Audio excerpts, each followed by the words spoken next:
Alhamdulillah, Alhamdulillahi wassalamu bil mutawalil haqq liyuzhirahu ala dini kulli wa kafa billahi syahida. Asyhadu an la ilaha illallah wa la syarika lahu wa asyhadu anna Muhammadan abduhu wa rasuluh. Allahumma shalli ala Muhammad wa ala alihi wa sahbihi ajma'in.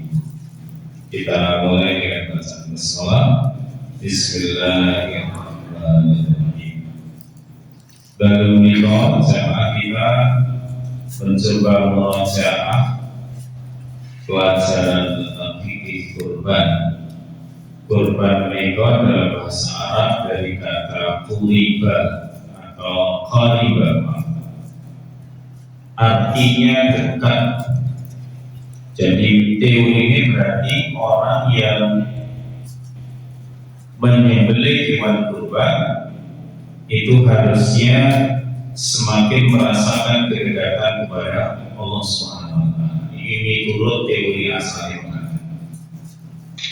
Di dalam Quran ada beberapa ayat yang menjelaskan tentang dalil dasar kurban. Pertama, fasholli li rabbika wanhar. Ini menghafal dalam surat Al-Kautsar. Kata wanhar di sana, meskipun sebagian ulama mengatakan wanhar itu ada yang memaknai bukan kurban tetapi akikah. Salah satu contohnya dijelaskan oleh Pak Quraisy di dalam Tafsir Al-Misbah mengatakan. Tetapi Pak Quraisy mengatakan gini, ini pendapat minoritas ulama, sedangkan pendapat mayoritas ulama kata wanhar di dalam ayat menikah maknanya adalah kurban. Berarti pendapat minoritas itu tidak masyhur. Yang kedua, dalam surat Al-Hajj dimulai ayat 34, walikulli ummatin ja'alna mansakan. Jadi ternyata kurban itu secara syariat sudah Allah perintahkan pada tiap-tiap umat. Berarti boten namo umatnya Kanjeng Nabi Muhammad. Tetapi sejak kapan? Ya kalau kita baca sejarahnya sebenarnya sejak zaman Adam alaihissalam, bukan Ibrahim. Lagi sejak zaman Nabi Adam, misalnya di kota ada perintah anaknya Nabi Adam, Habil dan Qabil diperintahkan untuk berkorban. Yang satu korbannya itu bagus-bagus, yang satu jelek-jelek. Jadi sebenarnya perintah berkorban itu sudah sejak zaman Adam. Tetapi kalau kemudian ditanya, lah syariat kurban yang kita jalankan sekarang itu bagaimana? Nah itu tentu rentetannya dari peristiwa mulia pada zaman Nabi Ibrahim itu. Tujuannya menopang niat kurus Allah untuk mengingat Allah ala razaqahum, atas rezeki yang sudah Allah titipkan kepada kita. Mengatakan. Nah, tetapi ada kalimat di sini jemaah min bahimatil an'am. Dewi itu diperintahkan korban itu min bahimatil an'am. Napa itu? Binatang ternak. Maka ulama berpendapat, mayoritas ulama berpendapat, oh berarti jika bukan binatang ternak maka tidak sah hukumnya kita berkorban. Misalnya panjenengan oleh sapi saka hutan, ini kan diramu ya sapi saka hutan. Wedhus hutan apa enten? Kalau dengan teknologi matanya, pokoknya binatang ternak. Hanya ternak termelu, ya termelu tidak termasuk hewan yang dibolehkan untuk berkorban. Dan selanjutnya hadis Nabi, man wajada sa'atan, sinten mawon sing gadai rizki, kata Rasulullah, falam yudakhi, Terus kiambae kok boten kurban. Sinten mawon sing rezekinya itu adalah rezeki dalam tanda kutip di sini maknanya adalah kiambae itu mampu berkurban. Dia punya kelonggaran rezeki yang menjadikannya sebenarnya mampu berkurban. Falam yutohi, terus kiambae boten kurban. Maka fala yaqbalanna musallana, kata Rasulullah, ojo pisan-pisan nyedai masjidku. Nah, oleh sebagian ulama dimaknai bahwa hadis ini, hadis dari Abu Hurairah yang diriwayatkan oleh Imam Ahmad, hadis ini dijadikan sadar berarti jadi kurban itu hukumnya wajib bagi yang mampu. Dan nanti diancam pada kanjeng Nabi, mending sampai rasa mau masjid ku nggo salat, nek ono kuwi jane kuat kurban, nek ora kurban. Nah, ini penjelasan. Kemudian hadis selanjutnya. Qultu al-khali ya Rasulullah, ada yang bertanya kepada Nabi, ma hadhil adahi, ya Rasul, kurban itu sajane napa? Nabi menjawab, sunnatu abikum Ibrahim. Itu tidak hanya sunnah kata Rasul, tapi sunnah bapak atau nenek moyang Nabi Ibrahim. Qul ma minha. Terus sahabat itu tangkap balik, lan kula kurban itu kula niku kinten-kinten angsal napa? Kemudian Nabi menjawab, bikulli sya'ratin hasanah, tiap-tiap wulune wedhus atau wulu hewan kurban yang kita korbankan, setiap helainya itu bernilai kebaikan bagi kita. Coba jenengan sing pun nanti korban, pun nanti itu wulune jumlahnya tidak. Coba berarti kan Masya Allah banyak sekali, sampai dikatakan bahkan setiap bulunya itu bernilai kebaikan. Jadi hebatnya orang yang berkorban. Tapi sekali lagi kanggo sing mampu. Selanjutnya waktu berkorban. Hadis dari Anas bin Malik radhiyallahu anhu, qala Nabi sallallahu alaihi wasallam, man dzabaha qabla sholati, sinten mawon sing kurban lene bulan itu saderenge salat. Maksudnya adalah salat Idul Adha. Fa inna dzabaha li nafsi, sesungguhnya itu kurban hanya untuk dirinya sendiri, berarti tidak dinilai sebagai kurban, dinilai sebagai sedekah. Wa man dzabaha ba'da sholati, sinten mau nyembelih pun lebar salat Idul Adha, faqad tamma nusuku, berarti dia sudah menyempurnakan manasik wa asaba sunnatal muslimin, dan dikatakan sebagaimana sunnahnya orang-orang muslim. Berarti ini pengertiannya nopo? Waktu menyembelih kurban diawali setelah sholat Id. Batas akhirnya adalah tasyrik. Nek jenengan nyembelih saderenge sholat, maka tidak disebut kurban. Hadis yang kedua, anjun dari annahu syahidan Nabi sallallahu alaihi wasallam, dari Jundak yang menyaksikan Nabi sallallahu alaihi wasallam bersabda, man dzabaha qabla an yusalli, sinten mawon sing nyembelih sadurunge salat, falyadbah makanaha ukhra, maka ken baleni. Ini terus ini malah jenengan niate kurban le nyembelih saderenge salat, maka kata Rasulullah ken baleni, mengatakan jelas nih. Wa man lam yadbah falyadbah bismillah, sinten mawon sing nyembelih pas waktune maka jangan lupa menyebut bismillah. Ketentuan hewan kurban, hadis riwayat Ibnu Majah. Sa'altu Aba Ayyub, aku bertanya kepada Aba Ayyub Al-Ansari, kaifa kana dohanya ala ahdi Rasulullah sallallahu alaihi wasallam. Jadi kurban zaman Nabi ini pripun to carane? Faqala kana rajul yudhi bisyati anhu wa an ahlihi baini. Lah ternyata pada zaman Rasulullah itu ada peristiwa itu. Rasulullah berkurban dengan menyembelih kambing bagi dirinya dan keluarganya. Niku ning wedhus siji lho. Mantan. Jadi wedhus siji maka dalam riwayat dikatakan bahkan Nabi itu bawa wedhus loro lalu mengatakan hadza min Muhammad wa ali Muhammad.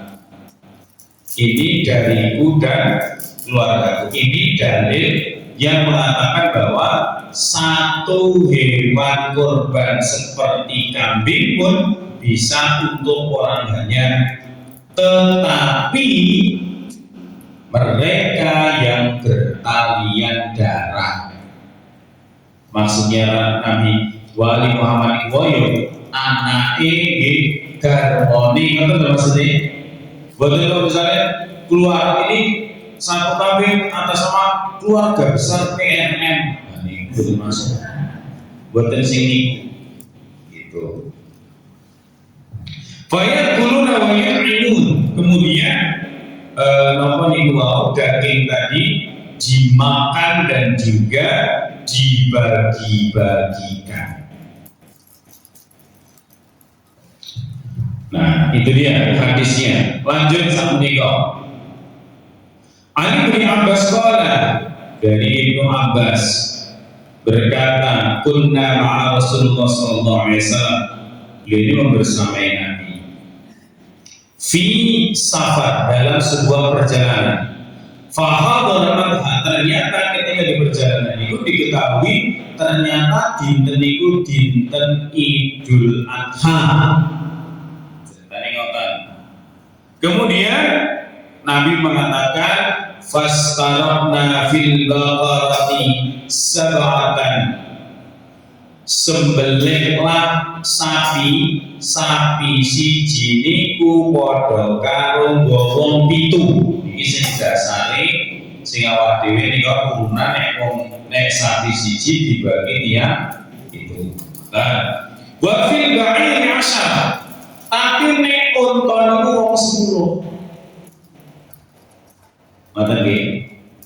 Bapak Ibu, nek sapi wong pinten? 7. Ketika unta 10. Sebagian ulama menjelaskan sapi iki nggo wong 10 nggih ra apa-apa, tapi syaratnya sapi niku ukuran dan harganya jauh di atas rata-rata normalnya harga sapi. Contoh, tahun ini nek korban rata-rata rego pinten? 25 sampai 30 lah, rentangnya ngoten iki. Tiba-tiba Mas Anas itu tuku sapi regone 70 juta. Kan di luar harga normal dan ukurannya jumbo. Nah, yang seperti itu kata para ulama boleh untuk 10 orang, tidak harus 7. Mata Habripun oleh Pak Prabowo sih kiambare kok kurban sapi siji regane sak miliar. Ya niku ora usah dibahas, presiden ya sak karepe dhewe kurban perasaan ya ora apa-apa aja. Boleh-boleh saja. Mata berarti berdasarkan hadis ini kok jamaah tidak harus saklek 7 1, tapi juga 10 1. Bolehkah 21? Boleh. Sapi siji ming diangkut yang kali boleh. Karena 7 dari maksimal.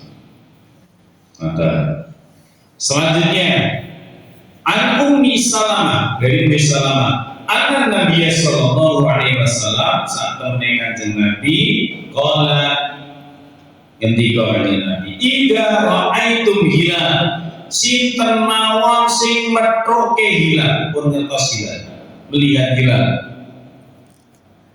maka hilal ini menapa anak bulan kadang-kadang dewi tertose sore teng sebelah barat terus orang-orang kemudian mengatakan oh berarti bulan itu terbitnya dari barat. Padahal secara teori astronomi keliru Pak, mau matahari mau bulan mau apapun itu terbitnya dari timur bukan dari barat sajane nonton. Maka sebenarnya nek dewi nonton gitu enten bulannya jedul sithik itu bukan berarti lain jedul dulu tiba-tiba di situ ya, dia sebenarnya dari sana cuma orang ketok jadi tetap dari timur ke barat.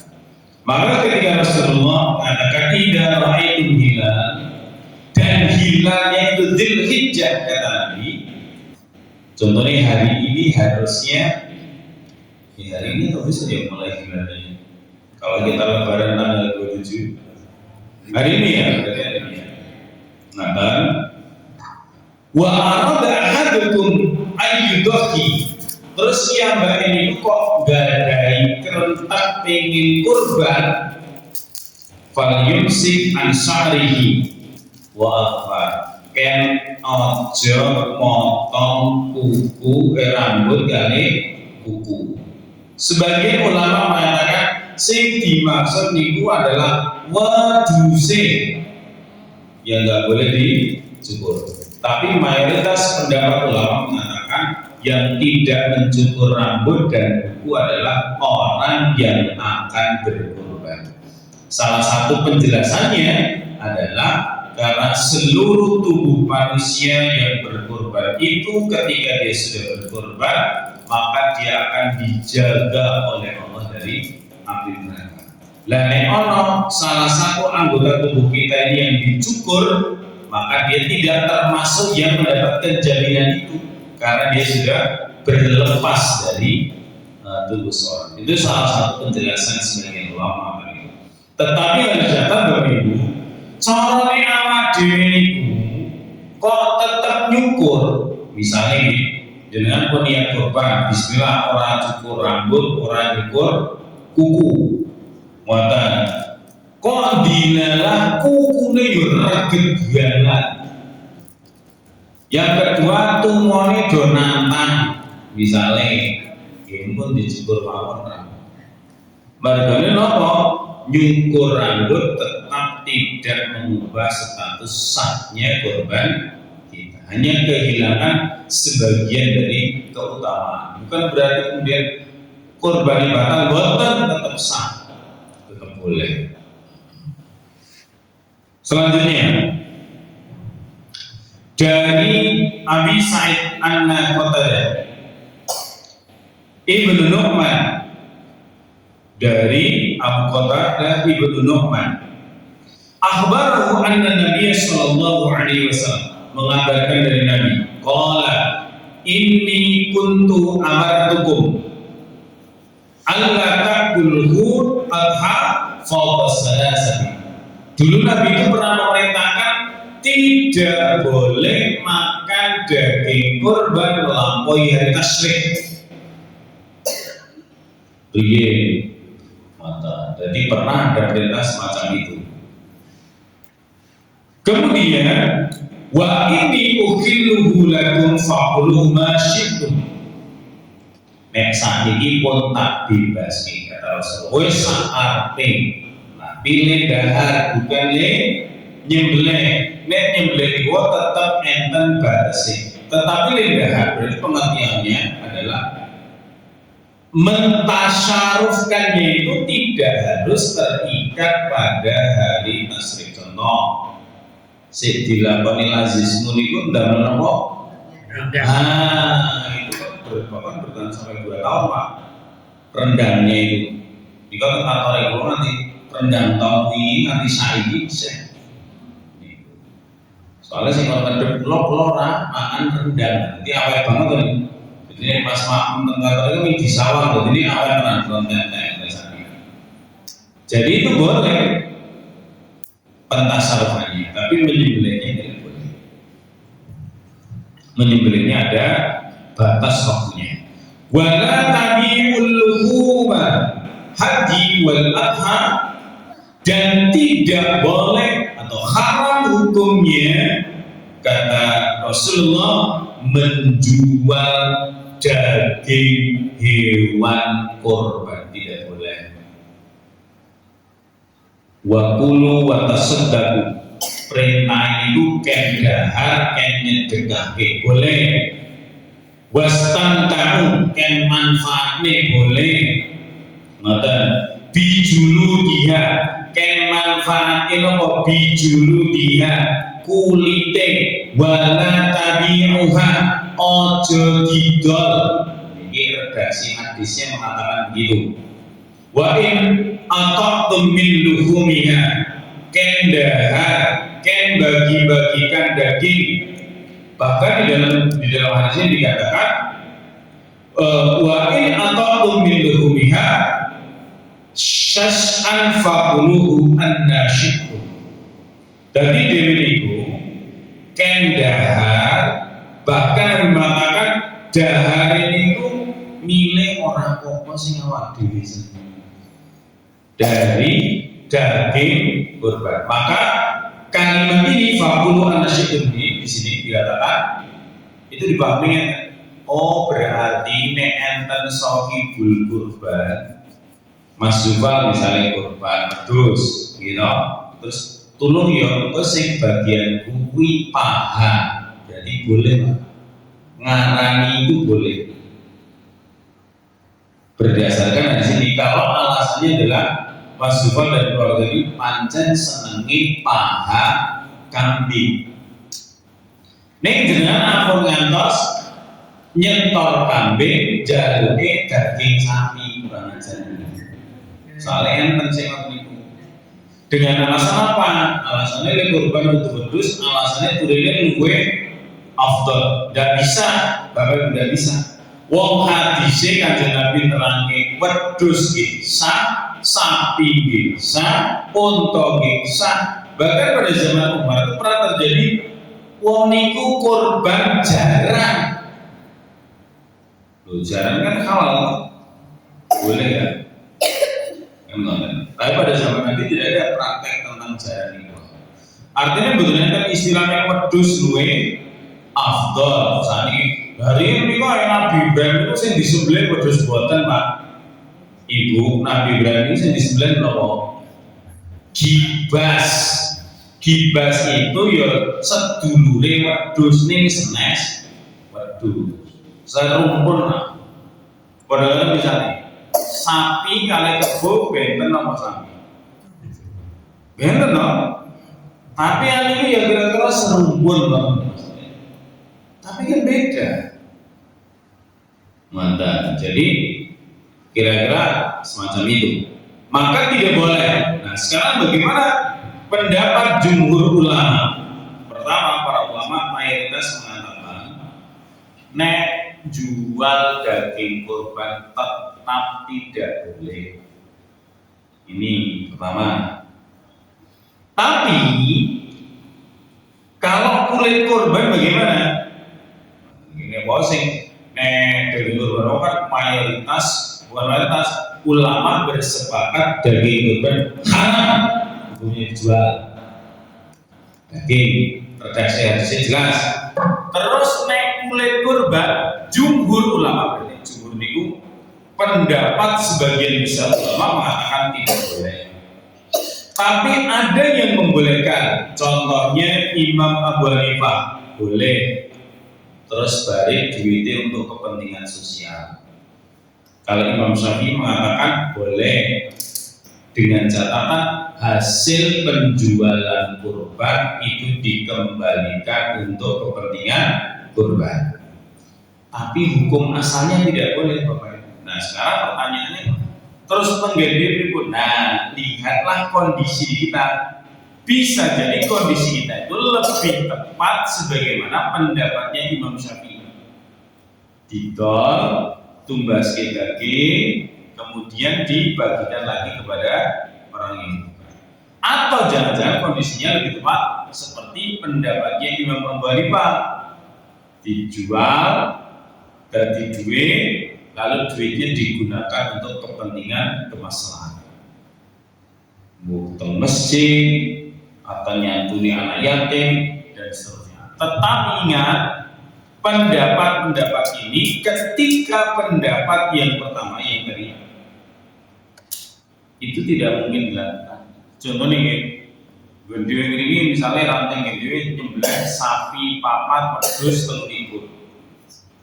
Terus ora iso ngurusi kulit. Lan jenengan paksakan dibagikan kulit tidak dijual, akhirnya ning musro yang seperti itu berarti jangan memaksakan mempertahankan kulitnya gitu. Apapun, ane ora iso. Tapi jenengan sing sepuh-sepuh niku nek carane nyokot kulit kira-kira iki sing pedel kulitnya mau untune kan repot nggih. Makanya yang semacam itu perlu diperjelas. Artinya boleh, termasuk di dalam himpunan putusan tadi dalam tanya jawab agama itu dikatakan hukum asalnya memang haram, tetapi melihat bagaimana kondisinya, kondisi keadaan kita ini kados nopo itu nanti yang menentukan apakah ini menjadi boleh atau tidak. Dan lalu kemarin ada pertanyaan tentang berapa bagian Shahihul Qurban. Penjelasannya amat sangat jelas, maksimal adalah 1/3. Tapi ingat nih Bapak, nek jenengan sing kurban kok boten dibagi 1/3 dengan alasan yang benar. Maksudnya panitia ini sudah berhitung. Jadi ketimbang dibagi 1/3 kan oleh Shahihul Qurban, ada orang miskin yang nggak dapat. Itu boten protes. Boten protes Bapak Ibu. Padahal termasuk dalam fatwa tarjih itu dikatakan ngeten, tidak boleh memberi upah kepada panitia kurban yang upah itu berupa daging kurban atau segala unsur yang terkait dengan hewan kurban. Jadi misalnya, pulau tadi ketua panitia, jenengan itu panitia, terus gandeng dari panitia, kudune jatah sekilo tak tambahi 0,5 kilo, itu haram hukumnya. Berdasarkan hadis Nabi, tidak boleh. Mazrone masake pun ngetel-etel pun keperingat segino. Nek misalnya saya beri apresiasi boleh nggak? Boleh, selama tidak diambilkan dari kurban. Contohnya masjid ketoke arto kasnya dikeluarkan, wong sing rewangi diamplopi satu boleh, karena itu bukan berasal dari kurban. Yang dilarang adalah yang berasal dari unsur hewan kurban. Bagaimana kalau itu diambil dari dana operasional? Boleh. Dana operasional kan di luar hewan kurban, karena itu bagian dari operasional. Nah, contoh nggih kula niku sakjane urip kampung nggih kula. Nek kurban niku Bapak Ibu mesti panitia asal upah daging kurban. Apa yang terjadi? Setiap tahun wonge rebutan dari panitia. Bahkan kuota sing dadi panitia iki diadaan nanti panitia sing asli bingung. Karena di hari kan sing wong siji nggawa anak loro, nggawa bojone, nggawa putune. Sekali mangkat wong 6. Karena asumsinya dia akan mendapatkan 6 kantong plus tambah. Lah, yo tahun ini kalau khotbah tak terangke niku haram. Baru mulai tahun kemarin ternyata itu diberlakukan. Respon awal masyarakat ini jadi udah sing biasa oleh dobelan ini udah misuk-misuk. Tapi bahasan begitu dilaksanakan dan masyarakat mendapatkan lebih banyak daripada biasanya, mereka baru sadar, oh ternyata ini jauh lebih berkeadilan. Nah panitianya akhirnya gising rokok ditumbas ke rokok, dikasih makan, diberikan ini dan itu, tetapi tidak diambil dari hewan kurban. Saya kira itu gitu. Ini hanya mengulang penjelasan fikih kurban kita. Bahwa menarik ada yang mau disampaikan? Silakan Pak. Korban menerima iuran sapi Pak dari korban, tapi batas ambang antara tentunya 7 orang masih belum. Misalkan batas ambangnya tanggal 22 besok untuk lembu Pak ya. Tapi pada saat kemarin itu ada 2 pendaftar baru panitia terima gitu. Tapi tinggal kesepakatan daftar pengorban apabila tidak terpenuhinya 7 berarti kurang 5 ya, iurannya kurang 5. Perlu kesepakatan antara panitia dan pengorban. Apabila tidak terpenuhinya 7 orang akan dijadikan kambing kan gitu. Tapi iurannya iuran sapi lah. Dan itu perlu kesepakatan sebagai bagaimana.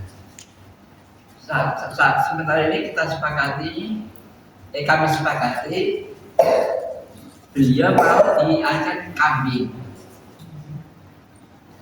Tapi meskipun iurannya lembu. Nah itu apakah yang bersangkutan terus sepakatan juga dapat bagian dari kambing atau sapi boleh kan? Ini pertanyaan nih Pak. Pertama, dia mendapatkan bagian dari hewan yang dikorbankan. Nek wujude sapi, nek wujude kambing, kambing. Yang kedua, niate sapi ning boten cukup terus dialihkan menjadi kambing, boleh selama sohibul kurbannya menyetujui itu. Kan sing kudu setuju niku sing ajan kurban. Misalnya kan, wah kula pokoknya boten sapi boten, padahal ning wong loro. Pancen kula ajeng wong loro ajeng tumbas sapi malah matur nuwun to. Ini niku mustahil. Tapi kan orang mungkin nah, artinya dijelaskan saja, artinya yang Bapak lakukan sudah benar. Panitia sudah menyampaikan sejak awal. Nah, ini pentingnya akad di awal itu penting. Termasuk ngeten Pak, misalnya regone wong siji 4 yuta. 4 yuta niku sampun kali operasional itu disampaikan. Atau 4 yuta niku gek murni nggih tumbas hewan kurban, itu akad di awal harus jelas. Mengatakan artinya jangan sampai akad niku nggih tumbas kewan tapi jebul malah nggih operasional, yang tidak boleh. Jadi akad di awal itu harus jelas. Sementara niki murni nggih nek kula niku 3.750.000 itu murni beli hewan. Lalu saya tanya lah, terus operasional penyembelihan hewan kurban dari mana? Oh kami urunan per RT. Silakan, dia tidak minta pada sohibul kurban, karena kewajiban sohibul kurban memang hanya hewan kurbannya tadi. Karena zaman Nabi Rumin betul enten panitia saja Pak.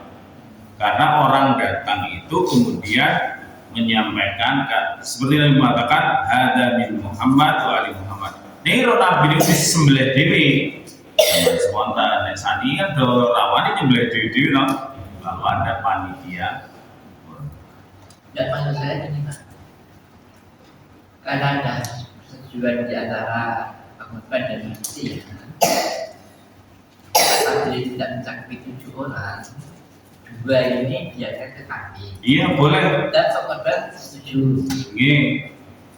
Nah, bagiannya itu Bedanya sapi. Sapi nama kambing kan? Nah, karena dia tetapnya berupa nominal Oke. sapi. Tadi sudah saya jawab Pak.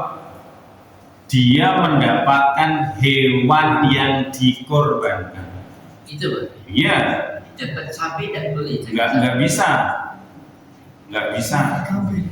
Kiambae pada akhirnya korban apa? Akhirnya Kambing. Kambing kan?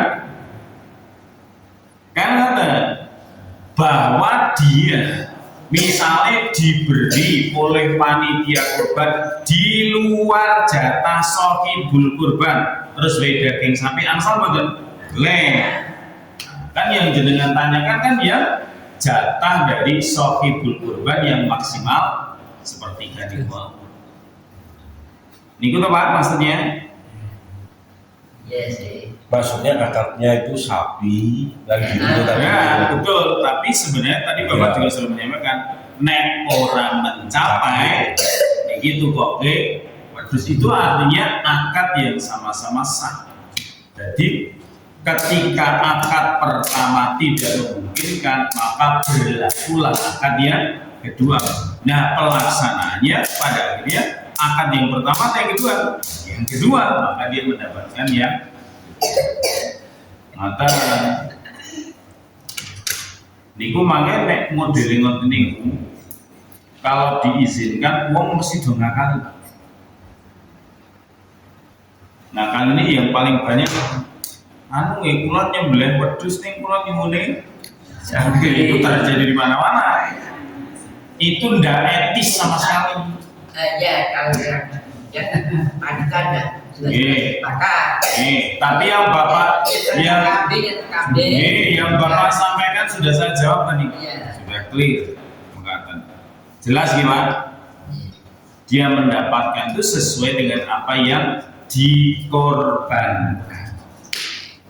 Kalau panitia misalnya punya kelebihan daging misalnya, kemudian sohibul kurban itu diberikan sapinya di luar yang sepertiga, silakan, boleh-boleh saja.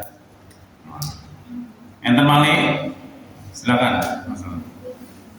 Assalamualaikum. Salam.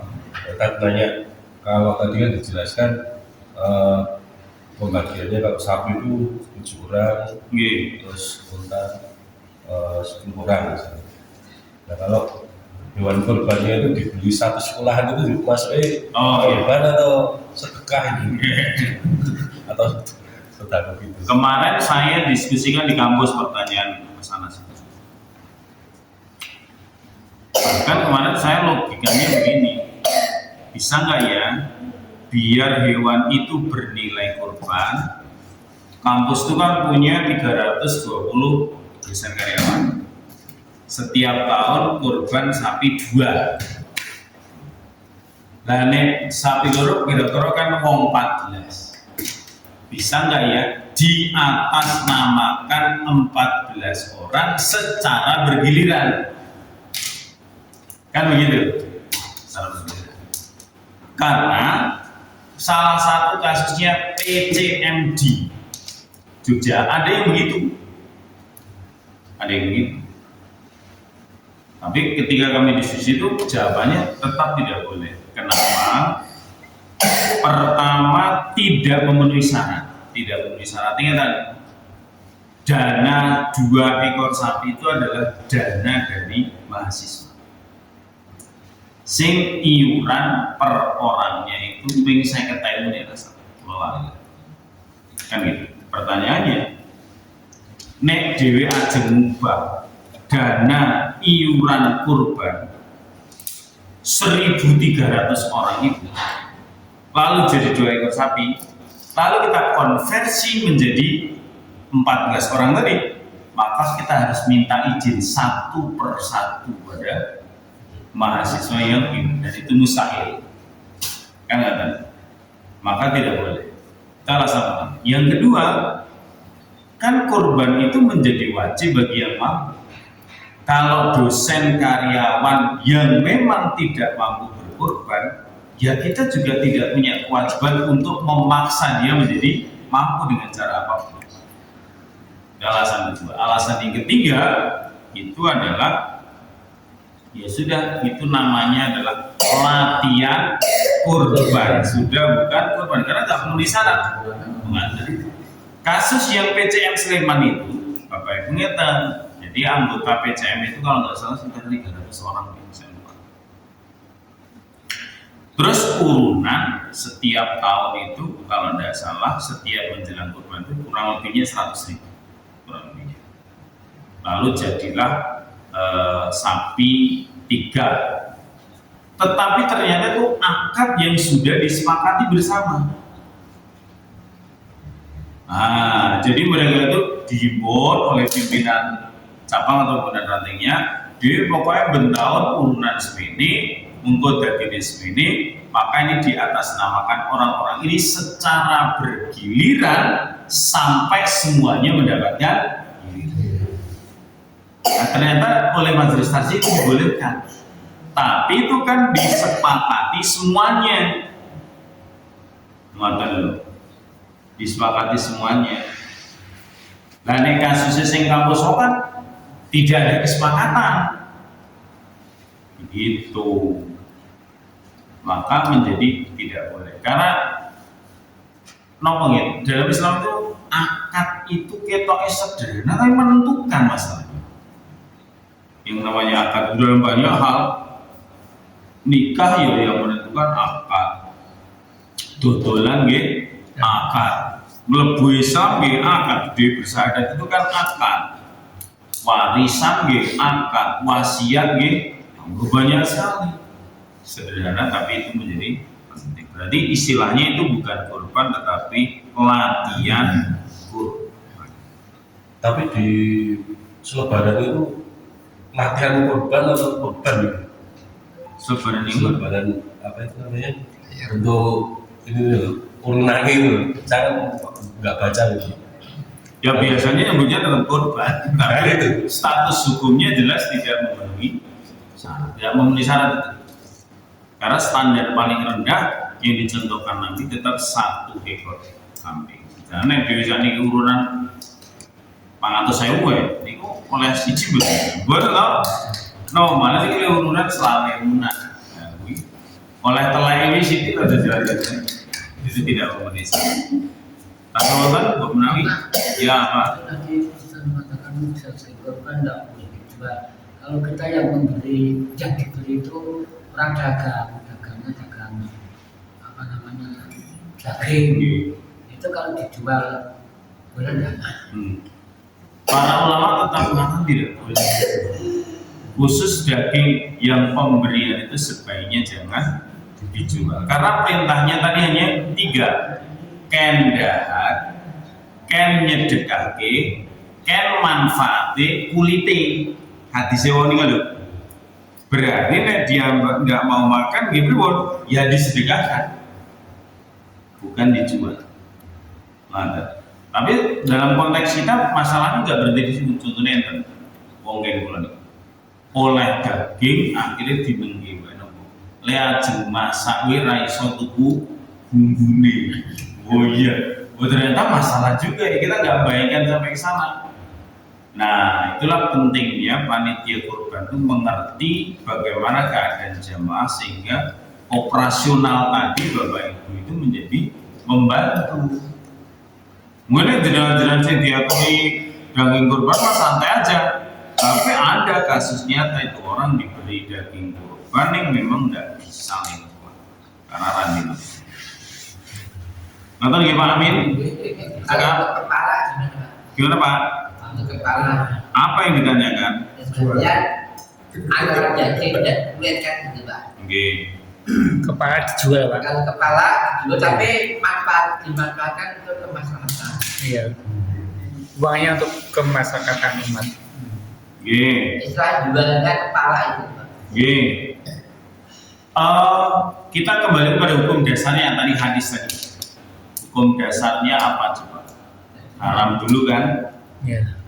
Haram dulu, hukum dasarnya adalah haram. Kecuali kalau kita menerapkan sebagaimana hadis itu tidak memungkinkan. Contoh nih, jebul centra ono sing iso ngurus Sirah. sama. Jangan.